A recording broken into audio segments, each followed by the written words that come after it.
الحمدللہ الحمدللہ رب العالمین نحمدہ ونصلی علی رسولہ الکریم اما بعد فاعوذ باللہ من الشیطان الرجیم بسم اللہ الرحمن الرحیم واما بنعمت ربک فحدث آمنت باللہ صدق اللہ العلی العظیم۔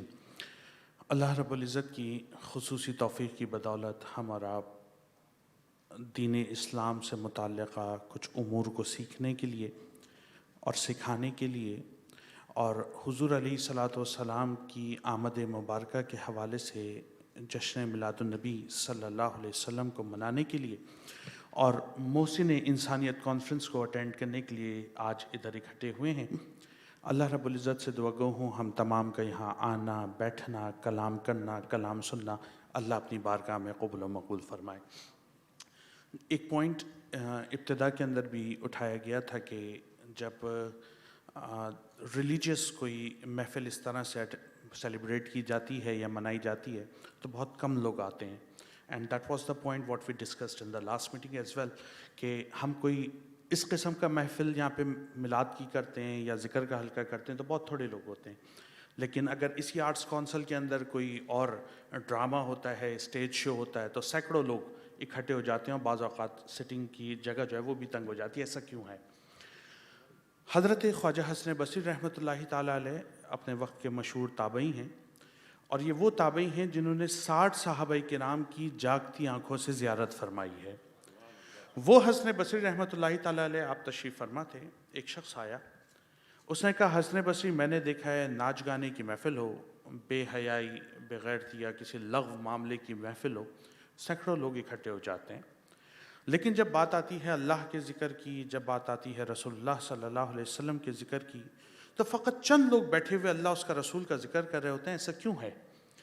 آپ نے یہ بات سنی تو بڑا خوبصورت جواب آپ نے ارشاد فرمایا۔ آپ نے کہا بیٹے آپ کبھی اپنے گھر میں کسی غیر کو آنے دیتے ہیں؟ کہا نہیں حضرت ایسا تو نہیں ہوتا۔ کہا کس کو بلاتے ہیں؟ کہا جس سے محبت ہے، جس سے تعلق ہے، جس سے کوئی رشتہ ہے، جس سے کوئی ناطہ ہے، اس کو اپنے پاس بلا لیتا ہوں، اور جس سے کوئی محبت نہیں ہے، رشتہ نہیں ہے، ناطہ نہیں ہے، تعلق نہیں ہے، کم ہے، اس کو اپنے گھر بھی نہیں بلاتا۔ تو آپ نے فرمایا یاد رکھو اللہ کے ذکر کی مجالس یہ وہ مقامات ہوا کرتے ہیں جہاں اللہ ان کو بلاتا ہے جن سے خاص طور پر محبت فرمایا کرتا ہے۔ یوں تو اللہ رب العزت سب کا رب ہے، لیکن ان نفوس سے جن کو خاص طور کے اوپر اپنی محبت کے لیے چن لیتا ہے ان کو اپنے ذکر کی توفیق مرحمت فرما دیتا ہے۔ تو الحمدللہ یہ مبارکباد کے لائق ہوتے ہیں وہ چند لوگ جو ذکر کے حلقوں میں آ کر بیٹھ جاتے ہیں۔ جو موضوع ہمارا آج کا ہے قرآن اور صاحب قرآن، اس موضوع کے اوپر ٹریڈیشنلی جو گفتگو کی جاتی ہے وہ تو یہ ہوتی ہے کہ آپ قرآن کی وضاحت کریں کہ قرآن کیا ہے، اور بتائیں کہ قرآن کے اندر کئی سارے ایسے احکامات موجود ہیں جو صاحب قرآن کے بغیر سمجھ نہیں آ سکتے۔ اس کے اندر چاہے وہ نماز کا طریقہ ہو، چاہے وہ حج کا دن اور حج کی تاریخ ہو، چاہے روزے کے احکامات ہوں یا زکوٰۃ کے دیگر شرعی احکامات ہوں، اگر صاحب قرآن نہ ہوتے، نبی علیہ الصلوۃ والسلام کی حدیث، سیرت اور اسوہ نہیں ہوتی تو ہم نہیں سمجھ سکتے تھے۔ اور دوسری بات یہ کی جاتی ہے کہ حضور علیہ الصلوۃ والسلام آپ کی محبت اور خالی محبت کا دم بھرتے رہنا قرآن کو چھوڑ کر اللہ کو یہ بھی مطلوب نہیں ہے۔ یہ وہ ٹریڈیشنل ایک اپروچ ہے جو اس موضوع کے اوپر ہمیشہ رکھی جاتی ہے، لیکن جب ہم اس وقت 2020 کے اندر کھڑے ہو کے بات کرتے ہیں اور بالخصوص پوسٹ کرونا سچویشن اور سینیریو جو اس وقت ہمیں نظر آ رہا ہے، اس کے اندر اس موضوع کی افادیت بھی بدل جاتی ہے اور اس کی اپروچ بھی بدلنے کی ضرورت ہے۔ وہ کیا ہے؟ ہم یہ دیکھتے ہیں کہ اس وقت دنیا کے اندر جو بھی تہذیب موجود ہے، وہ کسی بھی تہذیب کا آپ نام لے لیں، اس تہذیب کے اندر 4 بڑے بنیادی عناصر ہوتے ہیں۔ ایک کانسیپٹ آف آنٹولوجی ہر تہذیب کے اندر پایا جاتا ہے، آنٹولوجی یعنی الہیات۔ دوسرا کانسیپٹ آف ایپسٹیمولوجی کہ الٹیمیٹ نالج اس کی سورس کیا ہے، یہ ہر تہذیب میں موجود ہوتا ہے۔ تیسری چیز ایفیشینٹ کاز، ہم دنیا میں آئے کیسے ہیں، ہر تہذیب اس کو ذکر کرتی ہے۔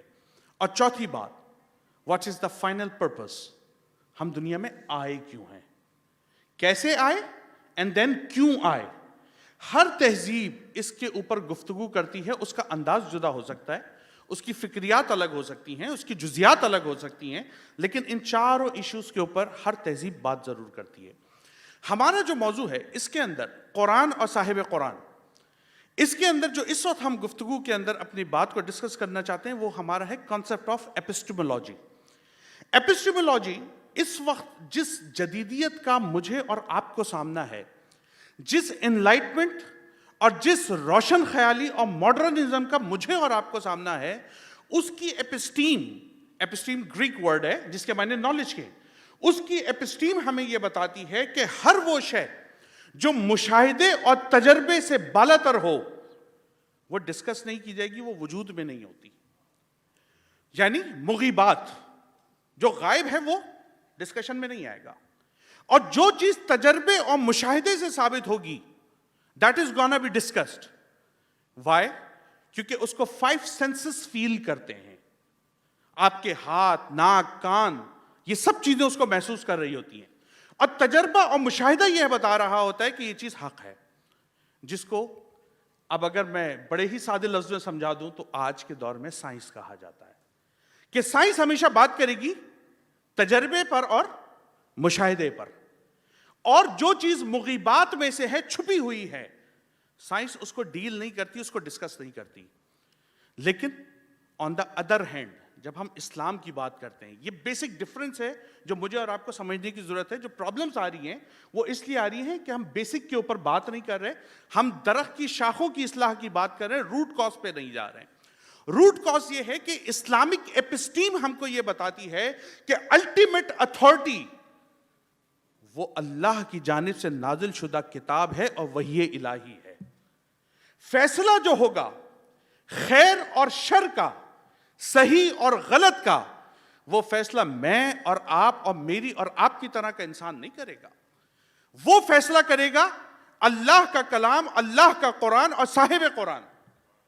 آپ جو چاہنا چاہیں, یہ ماڈرنزم کے اندر تو ہو سکتا ہے, یہ انلائٹمنٹ میں تو ہو سکتا ہے, یہ گریک کی فلسفی میں تو ہو سکتا ہے, یہ رومن کانسیپٹ آف انلائٹمنٹ کے اندر تو ہو سکتا ہے, لیکن جب آپ قرآن کی بات کریں گے, جب آپ صاحب قرآن کی بات کریں گے, اور جب آپ اسلام کی ایپسٹیم کی بات کریں گے, تو مجھے اور آپ کو یہ سمجھ لینا چاہیے کہ خیر اور شر کا تعین وہ اللہ کرے گا, میں اور آپ اور میرے اور آپ کی طرح کا انسان نہیں کر سکتا.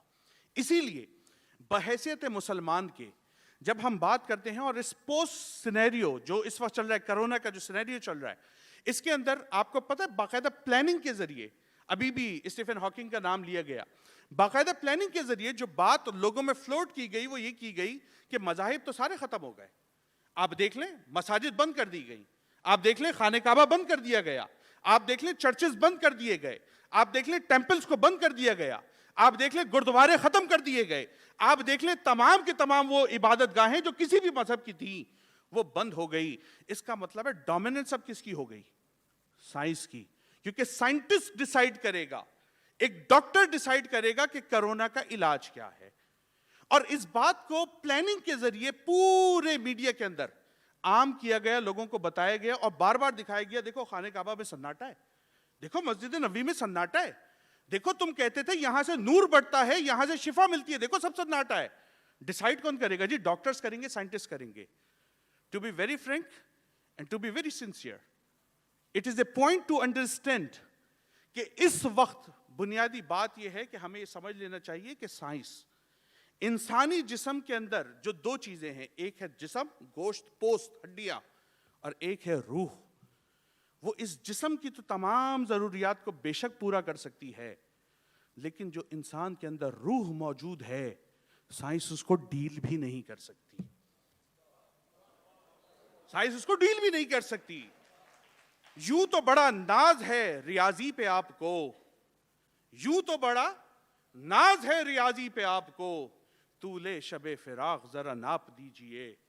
محبوب سے جدائی کے جو دن ہوتے ہیں وہ سائنٹیفک کیلکولیشنز میں نہیں آ سکتے, وہ کمپیوٹر سے کیلکولیٹ نہیں ہو سکتے, وہ الیکٹرانک کسی بھی شے سے کیلکولیٹ نہیں ہو سکتے, وہ تو قلب کا معاملہ ہے. میرا بیٹا مرتا ہے تو سائنس مجھے اس کے اندر راحت نہیں دے سکتی. میں انکار نہیں کر رہا, اے سی اچھی بات ہے, چلنا چاہیے, اسکرین بہت اچھی بات ہے, ہونی چاہیے, مائک بہت اچھا ہے, ساؤنڈ کو بڑھاتا ہے, ہونا چاہیے. میرے پاس لینڈ کروزر بھی ہونے چاہیے, جہاز میں سفر بھی ہونا چاہیے, لیکن ایک لمحے کو سوچیں جس کا بیٹا مر جائے, جس کی بیٹی مر جائے, جس کی ماں دنیا سے چلی جائے, وہ اس کے سامنے یہی خوبصورت مائک رکھا ہو, یہی بہترین اے سی لگا ہوا ہو, یہی خوبصورت ایمبیانس اور انوائرمنٹ ہو, اس کے پاس جہاز بھی ہو, گاڑی بھی ہو, ہیلی کاپٹر بھی ہو. What's about his condition inner, اندر سے کیا ہوگا؟ سائنس اس کو ڈیل نہیں کرتی. یہاں آ کر کردار شروع ہوتا ہے قرآن کا, یہاں آ کر کردار شروع ہوتا ہے صاحب قرآن کا, کیونکہ اللہ اور اس کے رسول کی تعلیمات ہیں جو بندے کے دل کو سکون دیتی ہیں. اور یہ میرا کہنا نہیں, قرآن میں اللہ خود فرما رہا ہے, الا بذکر اللہ تطمئن القلوب, کہ دلوں کو اطمینان وہ اللہ کے ذکر سے حاصل ہوتا ہے, دلوں کو سکون اللہ کی یاد سے حاصل ہوتا ہے. تمہیں ظاہراً ساری آسائشیں دے دی جائیں, لیکن اگر تمہارا دل مردہ ہے تو ان تمام آسائشوں سے تم فیضیاب نہیں ہو سکتے. اور اگر تمہیں دل کی زندگی دے دی جائے تو بے شک بظاہر دنیا کی کوئی رونق تمہارے پاس موجود نہ ہو, کوئی آسائش تمہارے پاس موجود نہ ہو, تم جھوپڑیوں کے اندر رہنے والے ہو, کھلے آسمانوں میں رات گزارنے والے ہو, اگر تمہارا دل اللہ کی یاد میں مگن ہے تو تم وہاں خلوت میں بیٹھے ہوگی, پھر بھی جلوت کا مزہ لیے جا رہے ہوگے. اسی لیے ہمیں تاریخ یہ بتاتی ہے, آپ جتنے سائنٹسٹ کی ہسٹری اٹھا کر دیکھ لیجئے, میں نہیں کہتا, یہ ذرا سا میرے پاس کچھ اسٹیٹسٹیکل ڈیٹا بھی موجود ہے. آپ ڈیوڈ گوڈال کے جو تاریخ ہے 2018 10 مئی, اس نے خودکشی کی ہے. یہ تو نیٹ کے اوپر جا کے دیکھ لیں, یہ تو بہت بڑا سائنٹسٹ تھا آسٹریلیا کا. میرے پاس پوری لسٹ ہے. ٹامس ایڈیسن کو دیکھ لیں, ایڈولف آرکائک کو دیکھ لیں, ہرمن وان برٹ کو دیکھ لیں, ہینس برچر کو دیکھ لیں, آرنلڈ برلینر کو دیکھ لیں, برونو کو دیکھ لیں, ولیم والس کو دیکھ لیں, فرانسس کو دیکھ لیں, پال ایہرنفیسٹ کو دیکھ لیں. یہ سارے وہ سائنٹسٹ تھے جنہوں نے سائنس کے اندر بہت ترقی کی, سائنٹسٹ ہیں. نیٹ کے اوپر جا کے ان کی تاریخ دیکھ لیں, سب نے خودکشیاں کی ہیں, کیونکہ دولت کما لی, پیسہ کما لیا, عزت کما لی, شہرت کما لی, گاڑی بہترین تھی, بہت اچھا گھر تھا, جہاز میں گھومتے تھے, ساری وی آئی پیز اور لگژریز ان کو حاصل تھی, دل کی دنیا ویران پڑی ہوئی تھی. اور اللہ کے رسول صلی اللہ علیہ وسلم کا جو سب سے بڑا اعجاز اور سب سے بڑا کمال تھا, انہوں نے عرب کے ان صحراؤں میں بسنے والوں کو دل کی دنیا اور دل کا نور عطا فرما کر ان کو دلوں کی زندگی عطا فرماتی تھی. تو قرآن اور صاحب قرآن, اس کا سب سے بڑا کارنامہ یہ ہے کہ وہ دلوں کی زندگی عطا فرماتا ہے, باطن کی خوشی عطا فرماتا ہے. ہمارے مسائل کا حل آپ ادھر ادھر ڈھونڈتے رہیں, آپ اسکالر سے پوچھ لیں, آپ علماء سے پوچھ لیں, آپ کسی سے بھی جا کے دانشور سے پوچھ لیں, you can not be satisfied, آپ کا مسئلہ حل نہیں ہوگا. اگر اس مسئلے کو حل کرنا ہے, رجوع کرنا پڑے گا قرآن کی طرف, رجوع کرنا پڑے گا صاحب قرآن کی طرف. قرآن کو پڑھنا پڑے گا, قرآن کو سمجھنا پڑے گا. قرآن کو اپنے گھر میں اوپر سجانے سے میرا اور آپ کا مسئلہ حل نہیں ہوگا. قرآن کو نیچے اتار کر, اس کو پڑھ کر, اس کو سمجھ کر اپنے دل میں اتارنے سے میرا اور آپ کا مسئلہ حل ہو جائے گا. صاحب قرآن کے اوپر صرف جلسے کر کر نعرہ تکبیر اور نعرہ رسالت لگانے سے ہمارا مسئلہ حل نہیں ہوگا. صاحب قرآن کی سیرت کو سامنے رکھ کر اس کو اپنا لینے سے میرا اور آپ کا مسئلہ حل ہو جائے گا. چاہے معاملہ معیشت کا ہو, چاہے معاملہ معاشرت کا ہو, چاہے معاملہ سیاست کا ہو, چاہے معاملہ سماج کا ہو, جس پہلو پر اٹھا کر صاحب قرآن کو سامنے رکھیں گے, میرے اور آپ کی زندگی کے مسائل حل ہوتے چلے جائیں گے.